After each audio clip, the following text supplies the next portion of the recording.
rendez-vous de l'information. Jean-Joseph Perronne. Chers auditeurs, bonsoir. Ça fait un petit moment que je n'ai pas eu le plaisir de discuter avec vous.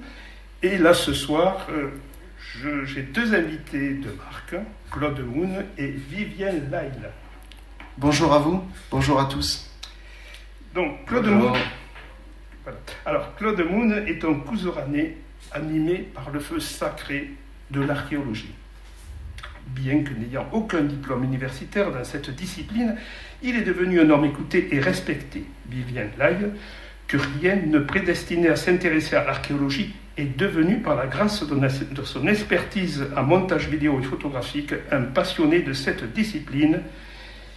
Il le doit à sa rencontre avec Claude Moon, c'est du moins ce qu'il dit. Alors, nous parlerons aussi de la deuxième édition du cycle de conférences dont Claude Moon est la cheville ouvrière principale, les chemins de la connaissance. Alors, à l'occasion de ces journées, plusieurs thèmes seront abordés. Donc, Monsieur Claude Moon, Vivienne Lyle, nous avons beaucoup de choses à dire ce soir. Donc, je vais vous demander de vous présenter. Alors, le privilège d'âge, je vais demander à Claude Moon, Monsieur Claude Moon, qui êtes-vous donc? Eh bien, un passionné, certainement, et quelqu'un qui a, certes, de temps en temps, la tête dans les étoiles, mais surtout les pieds sur terre, ce qui est intéressant pour pouvoir faire certaines interprétations, et pour même des recherches, et les quantifier surtout, voilà. Vivienne Lyle, est-ce que vous pourriez dire qui êtes-vous? Oui, Vivienne Lyle. Tout d'abord, je voulais vous remercier pour votre accueil. Voilà. Donc, moi, je m'appelle Vivienne Lyle. Je suis de l'île Jourdain à la base. Approchez-vous du micro. Ah oui, ok. Oui, bonjour à tous et je vous remercie pour votre accueil. Moi, je m'appelle Vivienne Lyle. Donc, je suis en Ariège, dans le Couserans, depuis ma naissance, en fait, parce que j'ai une maison de mon grand-père. Il y a la maison de mon grand-père dans le Couserans.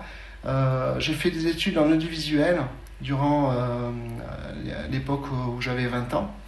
Et du coup, j'ai appris tout ce qui est technique de prise de vue, photographie panoramique aussi. Et je suis aussi un grand passionné de la géologie et de la prospection aurifère. Donc, j'exerce la prospection aurifère en Ariège depuis l'âge de 16 ans. J'ai eu la chance d'apprendre des techniques d'orpaillage grâce à un prospecteur à l'époque, voilà, dans la vallée. Du coup, j'ai rencontré Claude à la conférence des chemins de la connaissance de l'an dernier et il m'a présenté son projet sur le relevé des cupules et ses recherches archéologiques qui m'ont beaucoup séduit et intéressé.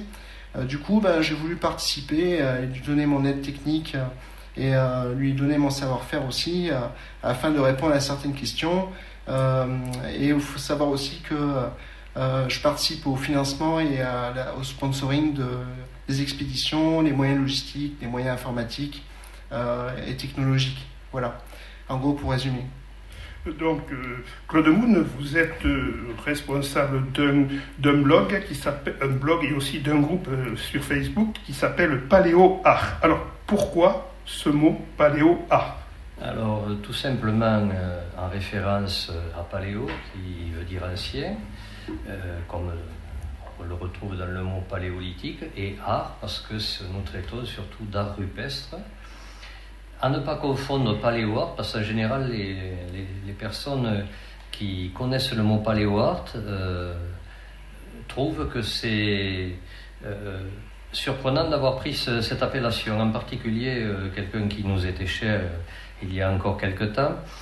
Tout simplement, paléo-art, c'est dans l'accession la plus connue, la reproduction de bêtes préhistoriques, voilà, d'animaux préhistoriques. Nous, c'est paléo-art, tout simplement, parce que c'est l'art ancien sur lequel nous travaillons, les cupules, les pétroglyphes, et tout ce qui a affaire à cette discipline. Alors, Claude Moon, votre lampe de lancement dans ce domaine, dans cette aventure, ça a été un groupe sur Facebook qui s'appelle aussi Paléo-art, et ensuite... Quand les pierres nous parlent. Quand les pierres nous parlent. Voilà. Alors... dont certains ont pu peut-être se gausser, mais en effet, les cupules sont des choses insignifiantes, un petit artefact insignifiant qui est très signifiant justement et qui parle et qui nous parle d'un passé, d'une autre, de celui des Couserannais à l'époque du bronze, du fer et même plus loin du néolithique. Nous y reviendrons. Alors en fait, oui. En fait, on a une page Facebook qui s'intitule Paléo Art quand les pierres nous parlent, qui est consultable par tout le monde. Vous pouvez aussi vous abonner à ce groupe. Et on a aussi créé un site internet qui est dédié à la publication de nos recherches. Donc ce sont des publications indépendantes. Il y a des photos, des articles, il y a aussi des modèles 3D, de la modélisation 3D faite par LIDAR et par photogrammétrie des plus belles découvertes qu'on a pu réaliser. Le site internet c'est http://paleo-art.org. Vous pouvez répéter s'il vous plaît parce que, et parler plus doucement, oui. Faites plus lentement. Le site internet c'est http://paleo-art.org. Comme ça se prononce. Une fois de plus. http://paleo-art.org. Voilà. Bon, oui, vous serez redirigé directement sur le site avec l'ensemble de nos publications. Je vous invite à les regarder et aussi à faire part de vos remarques par mail ou vous pouvez nous contacter aussi. Voilà. Bon, alors, vous avez parlé tout à l'heure, à la fois Claude et Vivien, vous avez abordé le terme de cupule. Alors, pour quelqu'un qui est profane, le mot cupule, qu'est-ce que ça veut dire? On ne sait pas exactement ce que c'est. Alors, est-ce que... Oui, alors Vivien, déjà, pour l'anecdote, je ne connaissais pas du tout cet univers, ni ce monde, ni ce mot, il y a encore un an, en fait. Et c'est Claude qui m'a... en fin de la conférence, il est venu me voir avec son appareil photo, son smartphone, et puis il m'a montré des photos de cupules. Alors bon, c'était extraordinaire parce que je connaissais pas du tout ce type de réalisation. Ça a été une révélation et j'étais pris vraiment par l'interrogation, le mystère et tout ce qui gravitait autour. Du coup, il m'a montré ça et puis j'ai été séduit par le concept et du coup, j'ai voulu participer et l'aider au maximum, au mieux aussi. Pour mettre en concrétisation l'ensemble de nos recherches. Claude Moon, si vous voulez ajouter quelque chose sur les cupules. Approchez-vous par contre du métro. Métro, pardon.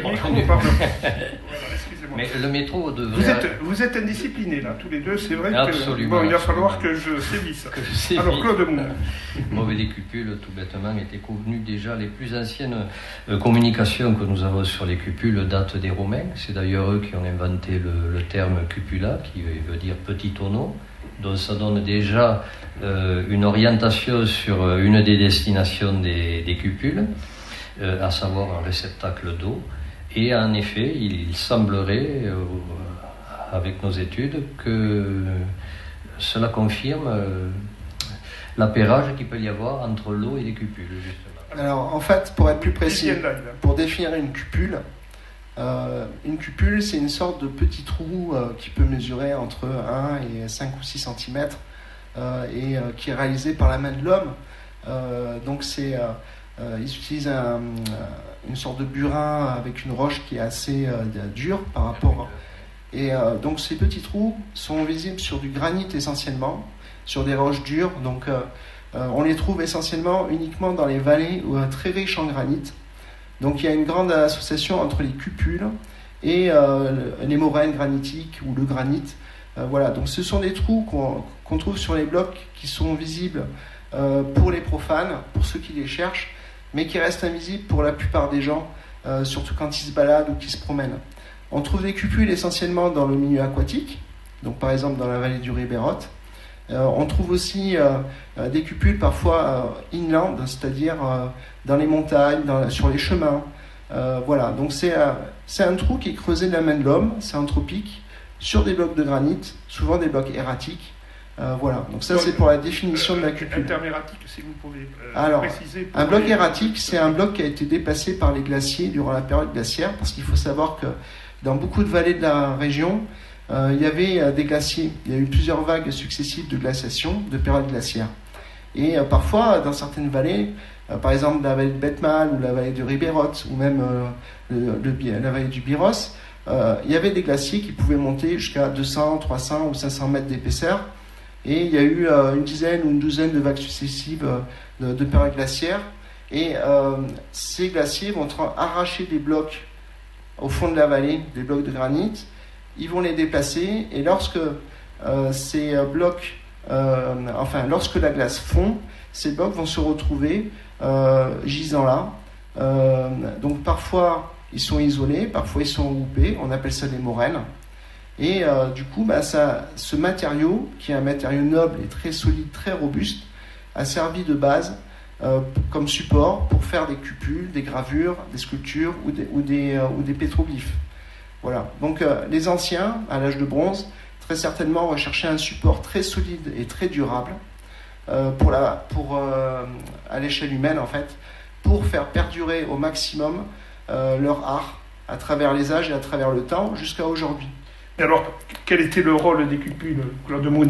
Il semblerait que plus on avance dans cette étude, et plus de questions se posent. Nous avons néanmoins quelques certitudes, à savoir qu'elles sont souvent associées aux sépultures, aux habitats, ce qui nous permet de définir les zones d'habitat dans tout le Couserans, et qui laisse entrevoir qu'il y avait beaucoup plus de proto-historiques qui vivaient dans nos contrées qu'on l'eût cru il y a encore peu de temps. Alors, est-ce que vous pourriez préciser pour les auditeurs qui ne sont pas forcément au courant de tous les termes techniques proto-historiques, s'il vous plaît? La proto-histoire, c'est ce qui regroupe finalement l'âge des métaux, à savoir l'âge du bronze, et qui sera suivi par l'âge de fer. Entre autres, les Gaulois, les Celtes sont rattachés à cette période. Alors, dans les cupules, si on résume, les cupules correspondent à quelle période à peu près? Les cupules ont été creusées pour certaines des études dans le désert du Kalahari, il y en a même à 2 millions d'années, ce qui semblerait sous-entendre que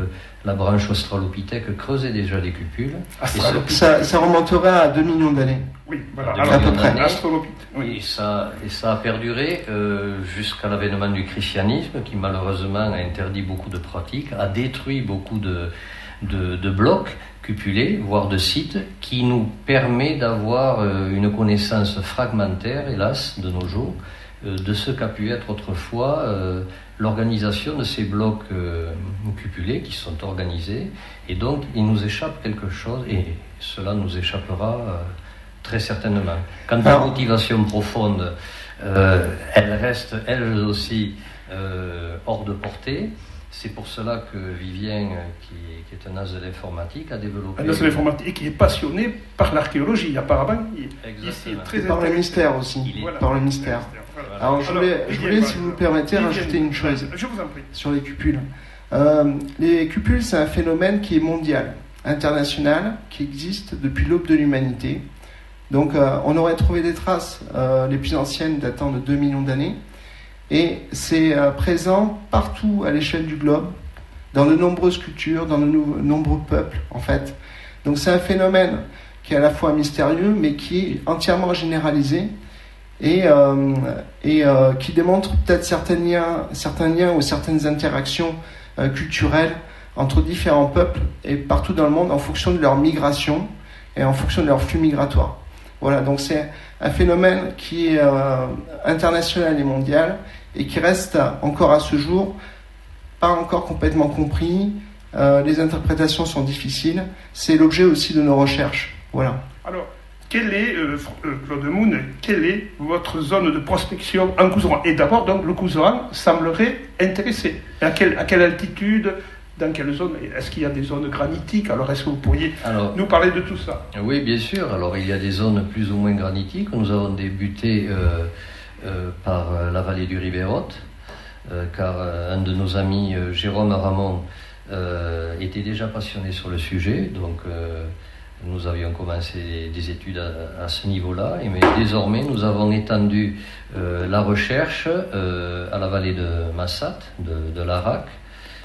Tout ce qui concerne le Mont Saint, car il y a beaucoup d'habitats très anciens, et les cupules justement entre autres permettent de donner une datation quant à l'implantation première d'un habitat que l'on appelle Ori, mais que l'on devrait dire Cabanat. Alors, excusez-moi, mais est-ce que vous pourriez préciser? Oui, mais je vous en prie, oui. Ça fait rien. Non, continuez. Et donc, finalement, ça permet de dater tout ça, finalement. Oui, d'accord. Viviane Laille, est-ce que vous avez autre chose à ajouter sur ce domaine? Oui, en fait, la présence du cupule, il y en a dans plusieurs vallées en Ariège, notamment la vallée du Ribérote, la vallée de Massat aussi, et la vallée d'Aulus aussi. Voilà, donc, comme je disais tout à l'heure, on ne connaît pas la vraie raison de la présence des cupules. On ne sait pas si c'était lié à la religion, à des rites à l'époque. On ne sait pas si c'est lié à la définition d'un territoire, ce genre de choses. Donc pour ça, on a cherché à regrouper un maximum de données sous la forme d'un logiciel qui permet au final de faire des statistiques, donc sur la géolocalisation, les dimensions des cupules, la profondeur, leur orientation, afin de révéler des schémas qui pourraient nous être utiles dans l'interprétation de ces cupules. Claude Moon, Oui. est-ce un secret de vous demander ce que vous avez découvert dans le Couserans? Oui. Allez-y, on vous écoute avec intérêt. Pour l'instant, ça reste un secret parce que nous avons certainement 2 rapports Oui. scientifiques auxquels nous devrions participer. Nous ne pouvons pas en dire plus parce que malheureusement, dans ce milieu, comme dans beaucoup d'autres milieux, le plagiat et le vol de propriété intellectuelle existent. Donc pour l'instant, nous gardons Donc, vous gardez nos conclusions. Vous restez très prudent voilà. jusqu'à présent. Mais certaines sont très étonnantes. D'accord. Tout ce que je peux Donc dire. on attend avec impatience ce rapport scientifique. Oui, bien sûr. Oui, on fait en Il faut sorte. raconter un an. Il faut compter un an entre D'accord. la présentation et la publication. Donc, à ce Mais moment, en fait, ce qu'il faut comprendre, c'est que c'est un travail de longue haleine, parce qu'il faut qu'on aille sur place, dans la nature, dans la forêt, dans les rivières. Souvent, les cupules sont difficilement accessibles, donc ça demande beaucoup d'efforts physiques, beaucoup d'organisation. bon, mais de toute façon, on va interrompre un petit peu, on va faire une page de publicité et on se retrouve tout de suite après pour parler, bien sûr, du cycle de conférences, les chemins de la connaissance.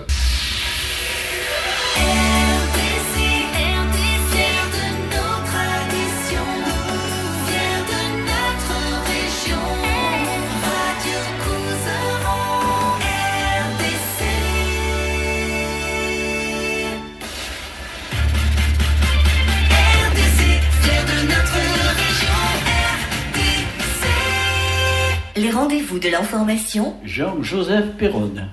Alors je vous rappelle que nous recevons ce soir Claude Moon et Viviane Laille et que nous avons parlé dans la première partie de cette émission de l'art rupestre, d'archéologie.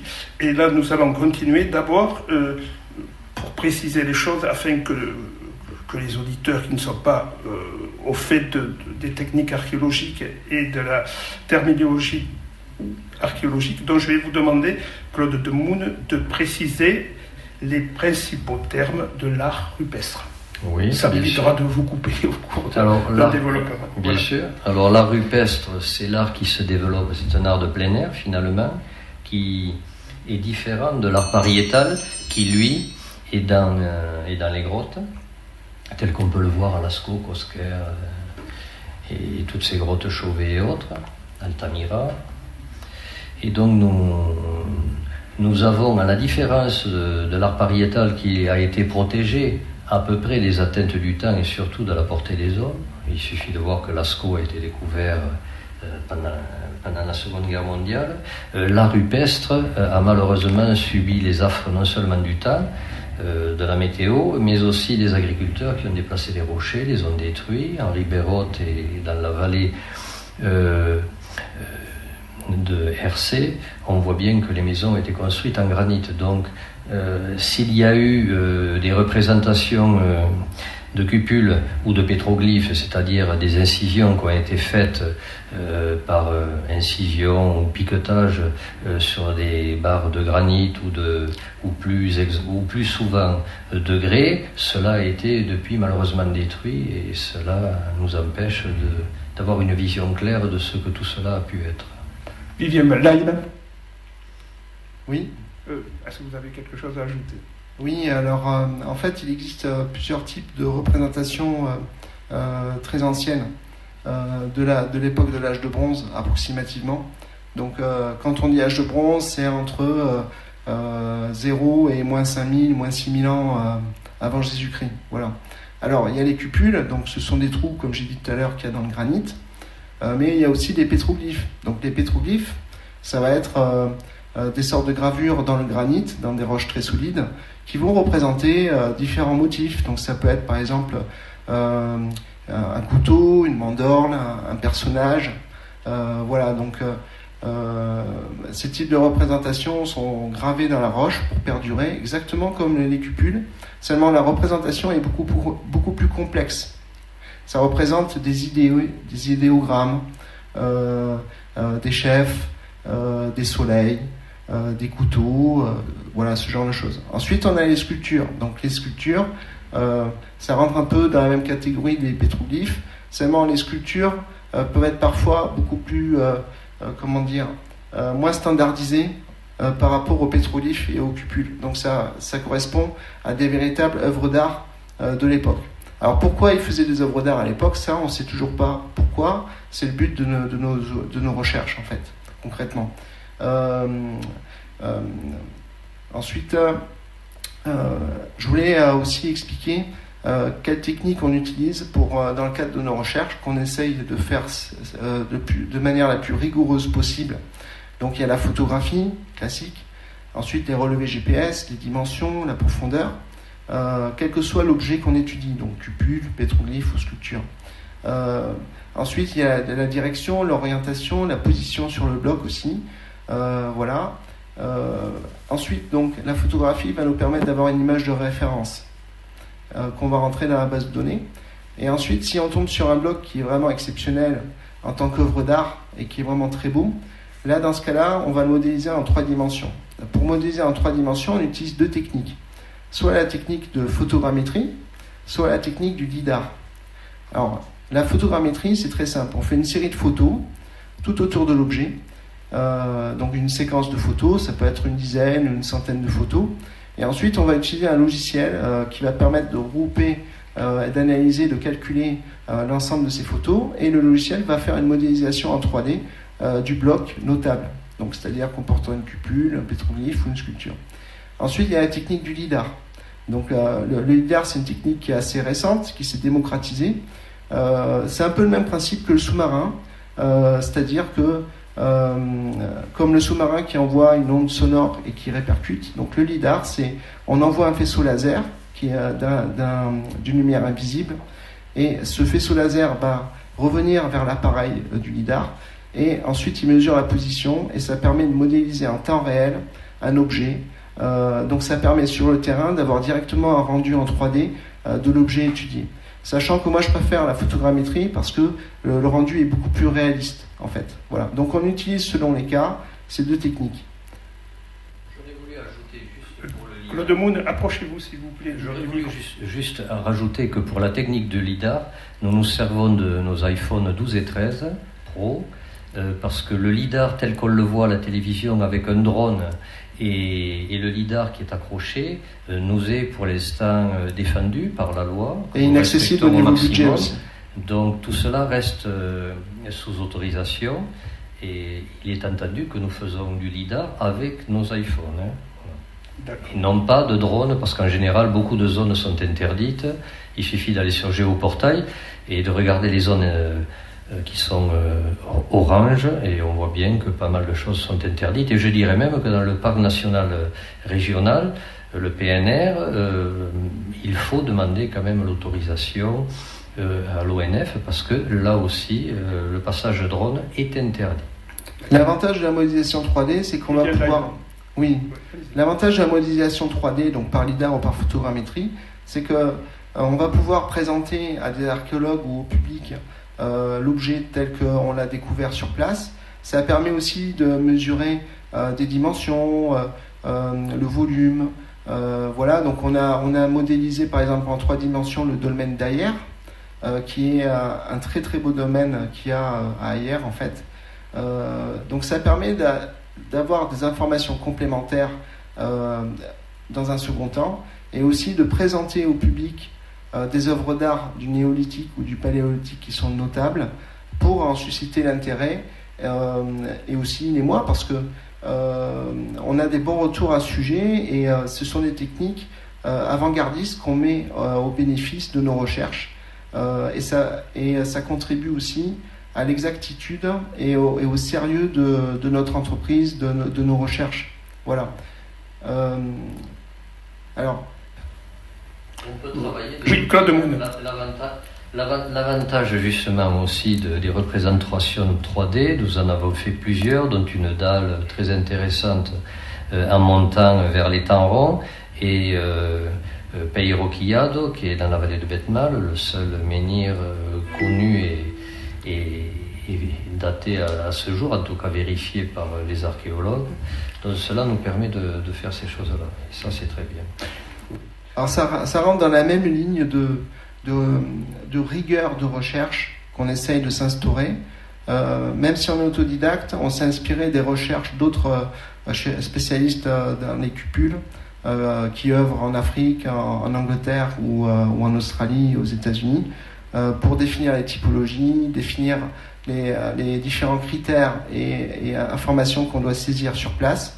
Voilà, donc tout ça, on le saisit dans une base de données. J'ai créé un logiciel qui s'appelle Eureka, sur lequel je travaille depuis 6 mois maintenant. Et au fur et à mesure, on peut cartographier, géolocaliser et attaquer ces données pour en faire des courbes, des graphiques, des statistiques. Et c'est un outil précieux qui va nous permettre à nous de travailler et de trouver des corrélations ou des schémas, et aussi de présenter aux gens donc des graphiques, des statistiques, et aussi aux archéologues pour susciter leur intérêt aussi sur ce sujet-là qui est pas assez traité et pas assez promu, on va dire. Voilà. Oui, alors mais comment pouvez-vous être sûr que ces représentations sont vraiment d'époque? Est-ce que ça ne peut pas dater? Est-ce que ça n'a pas été remanié plus tardivement? Par les agriculteurs, sûrement. Alors, ce qui peut avoir été remanié plus tard, c'est la position du bloc, qui peut avoir changé. Mais pour certains d'entre eux, on voit bien qu'ils les ont contournés et ils n'ont pu les déplacer. Après, quant aux références dont parlait Vivien, notre mentor, c'est Robert Bednarik, qui est sur le sujet, je pense, le plus grand archéologue qui a travaillé sur les cupules, qui est toujours en activité. On s'est inspiré de ses travaux pour définir notre process, en fait. Notre travail. Exactement, voilà. Et après, en France, il faut reconnaître l'admirable travail de Jean-Marie Couderc, qui est professeur émérite à l'université de Poitiers, qui a énormément travaillé sur le sujet, qui a sorti un merveilleux livre de 300 pages. Et puis après, il y a les préhistoriens, évidemment, qui ont remarqué certaines choses. Et d'ailleurs, à ce sujet, on commence à se poser la question de savoir si les cupules ne sont pas une autre représentation ou un autre paradigme qui aurait changé au fil du temps, en passant des points noirs et rouges que l'on voit dans l'art pariétal des grottes, comme Agneau ou autre, à l'art néolithique qui, lui, se serait inscrit dans la pierre. Alors, il faut bien comprendre que les cupules sont anthropiques. Anthropiques, ça veut dire réalisées de la main de l'homme. Pourquoi? Parce qu'on a des standards au niveau de la profondeur, au niveau du diamètre, au niveau des dimensions. On a des standards au niveau de l'orientation, au niveau de la direction de ces cupules, c'est-à-dire soit la position par rapport au bloc, soit l'orientation par rapport à la rivière, par exemple, ce genre de choses. Donc c'est sûr que c'est fait de la main de l'homme. Sur ça, il n'y a aucun doute. Ensuite, c'est anthropique aussi parce qu'on retrouve des motifs récurrents. C'est-à-dire qu'on va trouver des dessins, des représentations qu'on va retrouver de manière groupée ou éparse dans la vallée ou dans les montagnes, qui correspondent à différentes époques, différents styles. Donc on trouve des similitudes par rapport à certaines œuvres sur les blocs de granit. Voilà, donc ça amplifie l'interprétation du fait que ça soit anthropique. Alors, il faut savoir que toutes les zones où on travaille, elles ont été jadis, au fin du siècle dernier, étudiées par le célèbre abbé Coudurban, qui a fait beaucoup de recherches sur l'art préhistorique et sur cette époque de l'âge de bronze. Notamment, il a étudié le domaine d'Ayer et d'autres sépultures sous roche aussi. Donc on parle dans les années 1880-1886, je crois, de mémoire. Voilà, donc il a contribué à ça. Nous, on a essayé de regrouper un maximum d'informations sur ces travaux, et ça a servi de base pour qu'ensuite, nous, on fasse perdurer ces recherches, en fait. Voilà. Voilà, Claude Mounou voulait ajouter, en vous rapprochant du micro. Mais justement, comme pour rebondir sur ce que dit Vivien, ce qui nous manque cruellement, c'est comme vous avez cru le comprendre tout à l'heure quand on parlait des poids des sacs, ça serait le nombre de personnes qui pourraient se joindre à nous et qui viennent avec sincérité et non pas jouer les espions comme certains ont pu le faire. On a besoin d'aide en fait. Aussi, malheureusement. Donc vous lancez un appel, allez-y, dites lancez un appel et on vous écoute. Finalement, nos découvertes. Donc il faudrait justement, au-delà des personnes, des membres qui sont sur notre Facebook et qui nous suivent régulièrement sur notre site, de pouvoir se joindre à nous. Parce que si nous faisons une équipe nombreuse, on peut très bien former très rapidement les personnes qui sont intéressées. Là, par contre, on abattrait beaucoup de travail, on arriverait à des conclusions et surtout à couvrir une zone beaucoup plus facilement, parce qu'une zone telle que, par exemple, Toumilouga, à 8, c'est très laborieux, c'est immense, et dès qu'on est 20, ça change tout. Oui, donc on aimerait...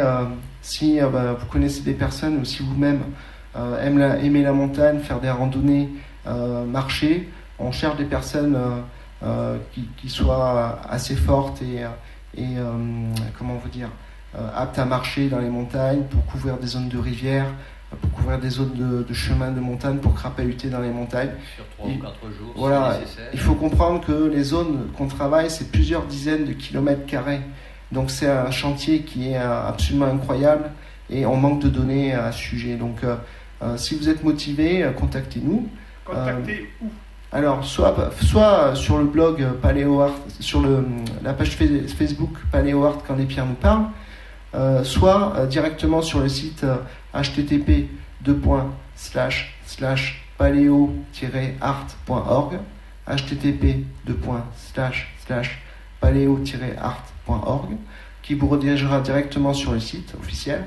Et là, vous pouvez contacter Claude Moon par téléphone ou par mail. Et là, on pourra voir ce qu'on peut faire pour organiser une équipe sérieuse. Voilà. Donc, on manque de personnes qui soient suffisamment motivées pour aller dans les montagnes, parce que ça demande beaucoup d'efforts. Moi-même, je suis handicapé et j'essaie de participer au mieux aux campagnes d'expédition. Voilà. Donc, bon, on fait dans la mesure du possible. Donc, on compte sur vous, les amis. Alors je pense qu'en tapant simplement PaléoArt, on peut accéder à votre... Non, parce que comme l'expliquait Claude, PaléoArt correspond à d'autres concepts. Ah, comme il a expliqué au début de la première partie. Donc c'est http://paleo-art.org. Voilà. Voilà, donc il nous reste à peu près 5 minutes pour aborder votre sujet, qui est le cycle de conférences Les chemins de la connaissance. Donc l'année dernière, il y a eu un cycle qui s'est tenu à Orjout, dans la région du Castillonnais. Et là, donc cette année, ça se déroulera à Saint-Dizier. Mais alors, pourquoi est-ce qu'il y a un lien entre votre activité donc, dans le domaine de l'archéologie et ces cycles de conférences sur les chemins de la connaissance? Claude Moon, si vous voulez bien vous rapprocher du micro. Absolument, tout à fait. Parce que cela, autant le Facebook que le site fait partie de notre vitrine, autant l'organisation de ce cycle de conférences sous forme finalement de symposium, mais ouvert au public, et alors que le symposium traditionnel est réservé, comme les colloques, aux professionnels. Cela nous permet d'avoir bien sûr une audience beaucoup plus vaste, qui permet de faire connaître nos travaux, de partager avec des collègues de différentes disciplines, et des amitiés justement se sont liées. On le voit avec Vivien et moi, et Jérôme Ramon à l'époque, dont je rappelle qu'il a toute notre amitié. C'est un être charmant et qui a fait énormément de choses avant nous. Il a publié plusieurs ouvrages. Il a publié beaucoup de choses, et c'est quelqu'un d'incontournable. Et c'est ça que je tenais quand même à le dire. Il nous manque beaucoup. Il nous manque beaucoup. Voilà. Il est absent pour l'instant, mais nous espérons que ça va s'améliorer, qu'il raccrochera les wagons. Bon, mais bien sûr. Donc cela répond à ça, évidemment, et le plaisir de partager avec plein de personnes que nous n'aurions pas connues. Nous accédons à un monde universitaire grâce aux professeurs émérites qui sont en plus des copains, tout compte fait, et pour certains des amis d'enfance. Il y a aussi des nouveaux étudiants qui se joignent à nous, qui ont été séduits par le concept de nos recherches et par le mystère des cupules. On sent que dans ces régions, jadis, il y avait un peuple qui a vécu, qui a laissé des traces en fait, et dont l'importance est négligée, je pense, et qui mérite d'être à nouveau mise à jour, étudiée largement, parce qu'il y a beaucoup de traces, beaucoup d'éléments. Voilà. Et d'ailleurs, les cupules ont été, entre autres, puis on va revenir aux conférences bien sûr tout de suite. Il reste 3 minutes. Ont été très étudiées à la fin du 19e siècle, puis sont retombées dans l'obscurité, et maintenant on commence à s'apercevoir que ces petits êtres insignifiants sont très signifiants, et que cela permet d'expliquer énormément de choses. Et maintenant, de par le monde, nous sommes nombreux à revenir, en tout cas je parle pour les professionnels, nous ne sommes qu'amateurs, les gens reviennent vers ça, les archéologues reviennent vers ça, parce qu'ils comprennent qu'il y a quelque chose à saisir dans tout cela. Alors pour revenir à la conférence, elle aura lieu le 27, 28 et 29 juillet à Saint-Lizier. Alors, pourquoi Saint-Lizier cette année? Saint-Lizier, je pense que ça a pour vocation de s'ancrer dans Saint-Lizier, qui est quand même, qu'on le veuille ou non, la capitale historique de tout le Couserans. Une capitale historique. Oui, mais bon. D'accord. Alors, concrètement, la conférence a lieu au Billard Club, à la salle du presbytère à Saint-Lizier. On va aborder divers sujets. Donc, c'est un cycle de conférences de 3 jours. Il y aura différents intervenants. On va aborder la géologie, le patrimoine, l'histoire, l'archéologie, la paléo-archéologie, l'orpaillage aussi, la prospection aurifère. Il y aura plusieurs thèmes et différents intervenants. Donc on vous invite tous à venir, on sera très heureux de vous recevoir durant ces 3 jours. N'hésitez pas à en parler autour de vous. Voilà. Alors quels sont les thèmes qui seront abordés et quels seront les acteurs? Les thèmes ont été relevés par Vivien. C'est des conférences qui durent 1 heure avec un quart d'heure de pause pour permettre le bon agencement et l'enchaînement sans faille aussi possible sans faille de tous ceux qui viendront faire des conférences, et il y aura une pause entre 12h et 13h30, et voilà, c'est sur 3 jours. On compte sur vous pour venir, les amis, et on vous recevra bien, et je voulais vous remercier pour votre écoute aussi.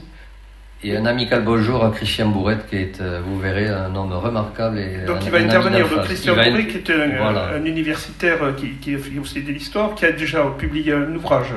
Exactement. Donc qui sera là, donc c'est quand même, je pense que c'est quand même un élément de poids.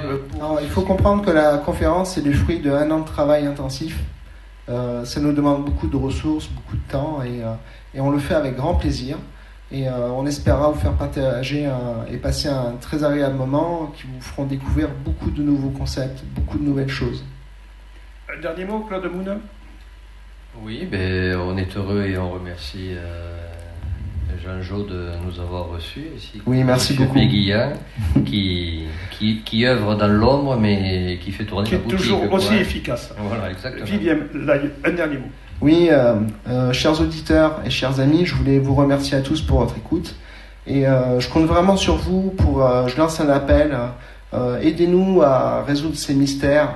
On cherche des personnes qui s'impliquent, quels que soient les âges, quelle que soit leur spécialité ou leurs aspirations. Et ça me fait vraiment plaisir d'être là avec vous. Oui, vous reviendrez. Oui, c'est gentil.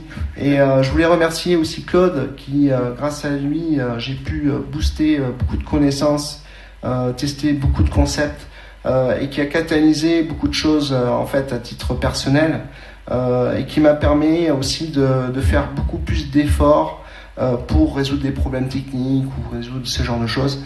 Voilà, donc je souhaite remercier toutes ces personnes et je souhaite vous remercier à vous aussi, chers auditeurs, pour nous avoir écoutés et j'espère qu'on a pu vous intéresser, du moins. Bien, mais alors Claude Moon et William Lyde, je vous remercie, nous vous remercions. Nous avons été très heureux de vous accueillir sur les ondes de Radio Couserans. Merci. Et comme il est de coutume de dire, vous serez toujours les bienvenus sur cette antenne. Beaucoup. Je vous souhaite, chers auditeurs, de passer une excellente soirée. Prenez soin de vous, les amis, et surtout ne lâchez rien, c'est important.